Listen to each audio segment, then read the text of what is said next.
তাহলে জাকাতের চাইতে গুরুত্ব, জাকাত ইসলামের খুঁটি, চিন্তা করুন।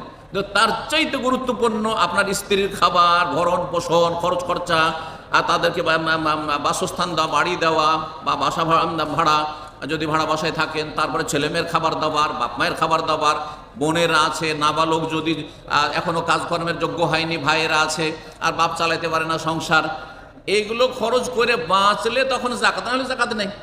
দেখা গেলো যে মাসে যা কিছু ইনকাম করেন সমস্ত শেষ হয়ে গেল আমার সংসার চালাতে গিয়ে, আমার নিজের সংসার, আমার বাবার সংসার, আর বাবা অভাবে, আর ভাই বোন দেখাশোনা করতে। বোন যেগুলো বিয়ে হয়ে গেছে সেগুলো দায়িত্ব নেই আপনার, যেগুলো বিয়ে হয়ে গেছে বোন, ওগুলো দায়িত্ব নেই, ওর স্বামীর দায়িত্ব।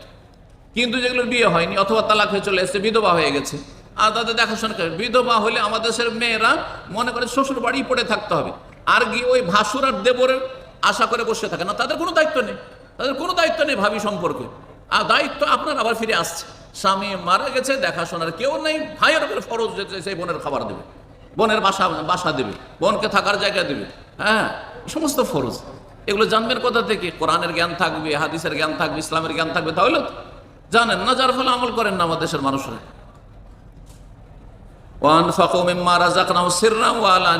গোপনেও খরচ করবেন আর প্রয়োজনে প্রকাশ্যে খরচ করবেন। যেখানে প্রকাশ্যে খরচ করলে বেশি লাভ, প্রকাশ্যে মানুষকে জানি, আর যেখানে গোপনে দিলে যথেষ্ট, গোপনে দিলে বেশি নাকি। যেমন এর আগে আলোচনা করেছি গত দুদিন আগে, আল্লাহ বলছেন যারা এই কাজগুলি করে, আর জুনা তিজারাতান লান তাবুর, তারা আল্লাহর সাথে এমন ব্যবসা করে আশাবাদী যে ব্যবসায় কোনো লস নেই।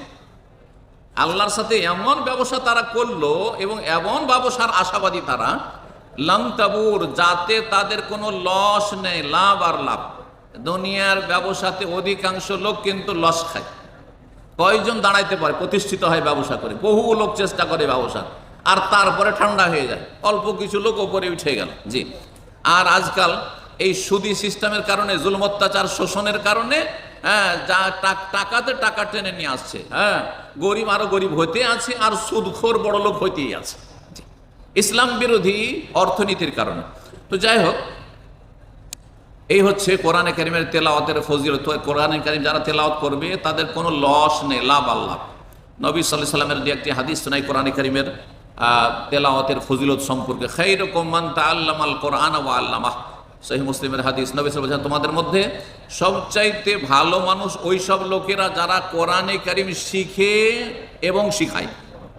কোরআনে কারিমের ওস্তাদ শিখাচ্ছেন আপনি, কারি, হাফেজ, আলেম, আর না হলে আপনি শিখছেন, ছাত্র শিখছেন যে কোনো জায়গায়। জরুরি নয় যে মাদ্রাসার বয়সে, মাদ্রাসার বয়স আপনাদের শেষ হয়ে গেছে, কেন বড় হয়ে শেখা যাবে না?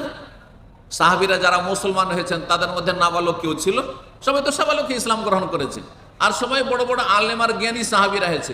আবু বকর, ওমর, ওসমান, আলী শুধু মোটামুটি, তাও মোটামুটি সাবালক, হ্যাঁ, যদিও বালক কিন্তু সাবালক হয়ে গেছে। আর বাকি সব তো, এরা তো প্রবীণ মানুষ, বয়স্ক মানুষ, ইসলাম গ্রহণ করে দিন সম্পর্কে, কোরআন সম্পর্কে আর অর্জন করেছে। সুতরাং আপনারা যেই বয়সে উপনীত হয়েছেন সেই বয়সে আপনাদের কোরআন শিখতে হবে। প্রবাসে আছেন, এখানেই আপনাকে চেষ্টা করতে হবে, আর শেখার সুযোগ আছে। যারা কোরআন শিখে এবং শিখায় তারা সবচাইতে ভালো মানুষ, তারা সবচাইতে ভালো মানুষ। নবী সাল্লাল্লাহু আলাইহি ওয়াসাল্লাম হাদিস।